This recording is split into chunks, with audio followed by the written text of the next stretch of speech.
సరఫరా పథకం ఈరోజు మనం జల్ జీవన్ మిషన్ ద్వారా చేపడుతున్నాం.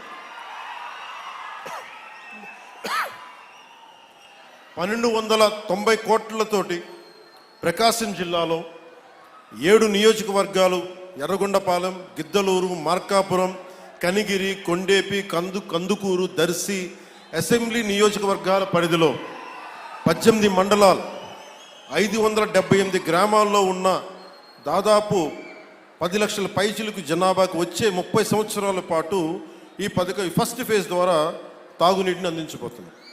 దీనికోసం ఒక water treatment plant, 19 సంపులు, 31 over head balancing రిజర్వాయర్లు, 334 ఓవర్ హెడ్ ట్యాంకులు, 5000 కిలోమీటర్ల మేరకు పైప్ లైన్లు వేసి శ్రీ పూలసుబ్బయ్య వెలిగొండ ప్రాజెక్ట్ నుండి ప్రజలకి, మన ప్రకాశం జిల్లా ప్రజానికానికి నీరు అందజేయబోతున్నాం.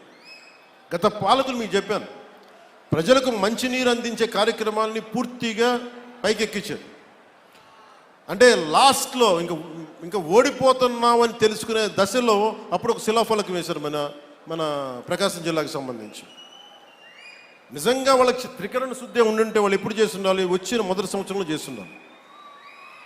ఈరోజు వాళ్ళు లక్షల కోట్ల అప్పులు పెడితే అన్ని తట్టుకొని, ముఖ్యంగా మీరు మనం ఉండటం వల్ల ఆంధ్రప్రదేశ్ 21 ఎంపీలను గెలిపించడం వల్ల కేంద్ర ప్రభుత్వానికి అది ఒక బలం, ఆక్సిజన్ అయిపోయింది. దానివల్ల మనకి ఈరోజు డబ్బులు వస్తూ ఉన్నాయి. దానికి కారణం మీరు మమ్మల్ని నమ్మి, నారా చంద్రబాబు నాయుడు గారి నాయకత్వంలో నమ్మిన కూటమిని గెలిపించినందుకు దానికి నిదర్శనం ఈ రోజున మన ప్రాజెక్ట్ స్టార్ట్ అవటం. గత ప్రభుత్వం 5 సంవత్సరాల ఎలాంటి మంచినీటి పథకం మొదలు పెట్టలేదు. చివరి సంవత్సరం ఇందాక చెప్పినట్టుగా ఎలక్షన్కి ముందు శిలాఫలకాలు వేసి పరిమితమయ్యారు. ఈరోజు వచ్చి వాళ్ళు రోడ్ల మీదకి వచ్చి మేము కుత్తుకులు కోస్తాం, ఇవన్నీ చేస్తామంటే ప్రజలకు అర్థం కాదా? మనకు అర్థం కాదు. కానీ మన కూటమి ప్రభుత్వం ఏర్పడ్డాక చాలా ప్రణాళికాబద్ధంగా జల్ జీవన్ మిషన్ ప్రాజెక్ట్ని ముందుకు తీసుకెళ్తుంది. అందులో భాగంగా నేను ఒకటే చెప్పాను, శిలాఫలకాలు వేస్తారు అందరూ, ఎప్పుడు ఫినిష్ చేద్దామంటే అధికార యంత్రాంగం, ఉన్నతాధికార యంత్రాంగం కానీ కాంట్రాక్టర్స్ కానీ అందరూ ఒకటే ఇచ్చారు, సకాలంలో కనుక మన నిధులు కనుక వచ్చేస్తే 18 నెలల నుంచి 20 నెలల్లో ఈ ప్రాజెక్ట్ని పూర్తి చేస్తాం. ఇది నేను ప్రత్యేకించి నేను ఈ పథకాన్ని పర్యవేక్షిస్తాను. నేను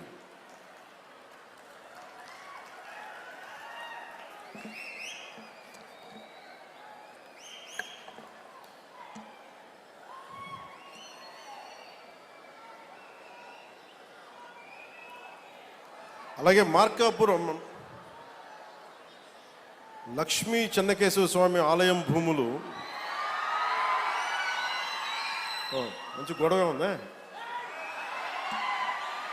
దేవాదాయ శాఖ మంత్రి గారు ఉన్నారు ఇక్కడే, వారి దృష్టిలో కూడా పెడుతున్నాను. అంటే ఆలయం భూములు అనగానే భగవంతుడి భూములు కదా దోచేద్దామని అందరికీ తేలిగ్గా ఉండదు. తరతరాలు లేచిపోతాయి, జాగ్రత్త. అంటే భూములు మిగిలితే మీరుండరు, తర్వాత రాజుల సొమ్ము రాళ్లపాలెం భూమి శాశ్వతం, మన శాశ్వతం కదా. అందుకని దయచేసి దేవాదాయ శాఖ భూముల జోలికి వెళ్ళకండి. అలాగే వైసీపీ హయాంలో ఈ భూదోపిడీ హద్దులు దాటేసింది.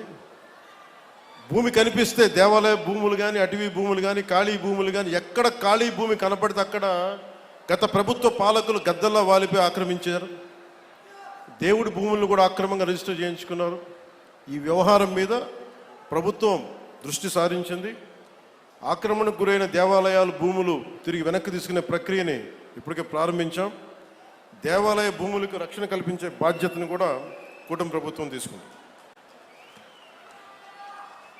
అలాగే వెలిగొండ ప్రాజెక్టుకి నాకు నిజంగా చాలా సంవత్సరాల నుంచి, గత 15 సంవత్సరాల నుంచి నా కోరిక ఒకటే, నా ఆశ చెప్తున్నాను, మీరు ఇక్కడ పారిశ్రామికీకరణ జరగాలి, ఇండస్ట్రియలైజేషన్ జరగాలి.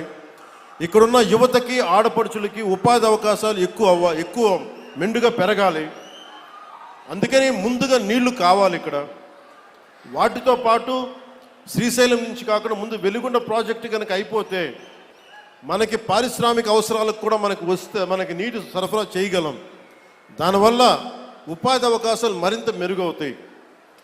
అంటే నేను చూస్తుంటే ఇందాక చూసిన 1290 కోట్లు ఫస్ట్ ఫేజ్ ప్రాజెక్టుకి లాస్ట్ ఎలక్షన్ తీసుకుంటే మన ప్రకాశం జిల్లానే 2000 కోట్లు ఖర్చు పెట్టారేమో అందరూ కలిపి. అంటే ఒక్కొక్క నియోజకవర్గానికి 150 కోట్లు కూడా ఖర్చు పెట్టారు. అంటే డబ్బు ఉంది ఇక్కడ మన ప్రకాశం జిల్లా.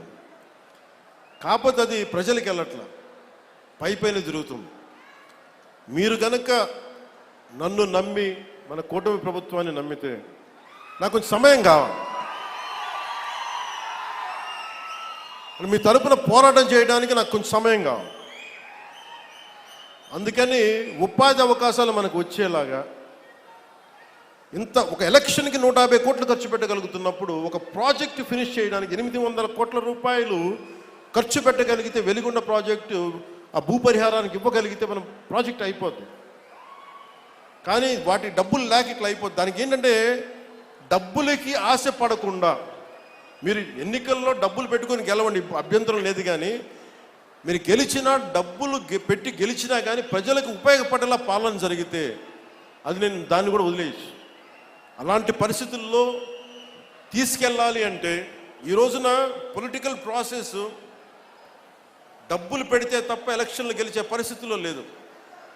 కానీ డబ్బులు పెట్టి ప్రజలకి సేవ చేయాలని కోరుకున్నాను. ఎందుకంటే ఉన్న లోపల వ్యవస్థ చాలా లోపలికి వెళ్ళిపోయింది. డబ్బు పరంగా చేస్తే తప్ప ఎలక్షన్లు రావాలి. నేను కోరుకుంటుంది యువత కనుక మీరు ఇదే ఉత్సాహం, ఇదే శక్తి గత ఎన్నికల్లో ఎలా ఇచ్చారో పాలనలో కూడా మీరు అదే గనక ఇవ్వగలిగితే, అదే భరోసా గనక మీరు చూపించగలిగితే ఈ మనకి వలసలు లేని ప్రకాశం జిల్లాని నేను కోరుకుంటున్నాను. సమృద్ధిగా నీరు లభించే ప్రకాశం జిల్లాని కోరుకుంటా ఉన్నాను. దానికి కావాల్సిందల్లా మీ ఆశీర్వాదాలు కావాలి, మీ అండదండలు కావాలి. అలాగే కూటమి ప్రభుత్వం నాకు గౌరవ ముఖ్యమంత్రి చంద్రబాబు నాయుడు గారికి కానీ, భారతీయ జనతా పార్టీ నాయకులకు కానీ, నరేంద్ర మోదీ గారికి కానీ చాలా బలమైన అవగాహన ఉంది, పరస్పర గౌరవం ఉంది. ఎవరు ఏమి కాంట్రిబ్యూట్ చేశారో మాకు చాలా క్లారిటీ ఉంది. కానీ అది ఈ రోజున అది పంచాయతీ స్థాయికి దాకా వెళ్ళాలి. పంచాయతీ స్థాయి దాకా జనసేన పార్టీ ఏం చేసింది, క్షేత్రస్థాయిలో జనసేన నాయకులకి గౌరవం ఇవ్వడం, అలాగే జనసేన నాయకులు తెలుగుదేశం నాయకులకు గౌరవం ఇవ్వడం, లేదా అందరం కలిసి మన ముగ్గురు భారతీయ జనతా పార్టీ నాయకులతో కూర్చొని మాట్లాడటం. సమస్యలు వస్తాయి, ఒక్కోసారి ఇబ్బందులు ఉంటాయి. కానీ వాటిని అధిగమించి ముందుకు వెళ్ళటమే మన లీడర్షిప్ క్వాలిటీ. అందుకని దయచేసి అందరం, నాకు గౌరవ ముఖ్యమంత్రి నారా చంద్రబాబు నాయుడు గారికి కానీ పదే పదే చెప్తా ఉన్నాను. దేనికి చెప్తున్నానంటే ఇంకొకళ్ళు వస్తారని భయం లేదు మాకు, వాళ్ళు రారని మాకు తెలుసు. కానీ ఒక పని చేసేటప్పుడు రోజు లాక్కుంటా పీక్కుంటా లాక్కుంటా తిట్టుకుంటా, అంటే ఒక సామెత ఉంటుంది కదా, తల్లిదండ్రులు తిట్టుకుంటా లేస్తే పిల్లలు కొట్టుకుంటా లేస్తారు. అలాగా నాయకులు ఎప్పుడు పరస్పరం తిట్టుకుంటా ఒకళ్ళు పొడుచుకుంటా ఉంటే వేదిక పైన నాయకులకు కానీ రాష్ట్ర స్థాయిలో ఉన్న నాయకులందరికీ కూడా మా అందరి బాధ్యత, మీరు మా మీద భరోసా పెట్టారు. మీరు లేకపోతే 151 సీట్స్ అవుట్ ఆఫ్ 175 ఎలా వస్తాయి? 94% స్ట్రైకింగ్ రేట్, 93% కూటమికి, జనసేనకి 100% స్ట్రైకింగ్ రేట్. ఇవన్నీ ఎందుకు ఇచ్చారు? నేను పదే పదే సభలు ఇదే చెప్తున్నాను, కూటమికి కూడా ఇదే చెప్తున్నాను, కూటమి నాయకులందరికీ కూడా. దయచేసి దీన్ని ఒకళ్ళు ఎక్కువ ఒకళ్ళు తక్కువ కాదు, అందరం చాలా అవసరం, ఒకళ్ళకొకళ్ళు అందరం చాలా అవసరం. నేను గతంలో కూడా చెప్పాను, గౌరవ ముఖ్యమంత్రి గారిని లాస్ట్ టైము గత ప్రభుత్వం ఆయన జైలు పాలు చేసినప్పుడు కొద్దిమంది జనసేన పార్టీకి సంబంధించిన మద్దతుదారులు ఏదో మాట్లాడితే తెలుగుదేశం పార్టీని దయచేసి అలా బలహీనంగా చూడకుండా, చాలా బలమైన పార్టీ, దాన్ని గొడవ పెట్టకండి అంత అలా ఇంత నేను గౌరవించాను. అంటే మీకు అడ్వర్సిటీ రివీల్స్ ట్రూ క్యారెక్టర్ అంటాం. ప్రతికూలత పరిస్థితుల్లో మీరేంటి, ప్రతికూల పరిస్థితుల్లో నీ సత్తా ఏంటి, అది కదా. అంటే కష్టాలు ఉన్నప్పుడు నేను ఏం చెప్తున్నానంటే, మేము ఏ రోజు కూడా ఏ పార్టీని తగ్గించలేదు, తెలుగుదేశాన్ని ఏ రోజు తగ్గించలేదు, భారతీయ జనతా పార్టీ నాయకత్వం లేకపోతే, అండదండ లేకపోతే ఈరోజు జేజేఎం రాదు. ఈ రోజున తెలుగుదేశం పార్టీ లేకపోతే, నా గౌరవ ముఖ్యమంత్రి గారు లేకపోతే ఈ ఫైనాన్స్ ఇంత ప్రణాళికాబద్ధంగా చేయలేం. నాకు అనుభవం లేదు, నాకు పోరాటం చేసే శక్తి ఉంది.